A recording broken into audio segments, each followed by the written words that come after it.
মনে যেটা বলতে চাইছি শুভেন্দুবাবুকে, এটা ঠিক যে শুভেন্দুবাবু নন্দীগ্রামে জিতেছেন, কিন্তু উনি ভুলে গেছেন ভারতবর্ষের সংবিধান অনুযায়ী, আম্বেদকরের সংবিধান অনুযায়ী উনিও একজন এমএলএ, আমিও একজন এমএলএ। আমার সঙ্গে দাঁড়িয়েছিলেন এতক্ষণ অশোক দেব, 8 বারের এমএলএ। ফলে স্ট্যাটাসটা কিন্তু সবারই এমএলএ। আমি ফুটপাতে, আপনি হেলিকপ্টারে। এটা কি ভালো দেখাচ্ছে? কমসে কম কথা তো, আমরা তো 9 জন যেতে চেয়েছিলাম।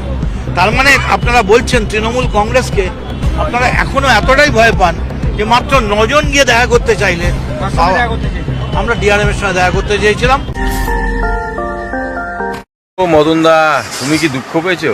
ও তোমাকে প্লেনে নিয়ে যায়নি বলে তুমি দুঃখ পেয়েছো? কি করবে বলো সোনাগো, আমার কিছু করার নাই। ভালো কাজ করো, এত চুরচুরটা দুর্নীতিবাজ করলে কি করে তোমাকে নিয়ে যাবে? এরপর থেকে তুমি একটু ভালো করে কাজ করো, তোমাকে নিশ্চয়ই প্লেনে নিয়ে যাবে। হ্যাঁ ঠিক আছে, তুমি এত দুঃখ পেও না, ঠিক আছে? তুমি নিজেকে একটু ভালো করে কাজ করো, হ্যাঁ মন দাও, হ্যাঁ লোকের ভালো করো, সব ঠিক থাকবে। জয় শ্রীরাম।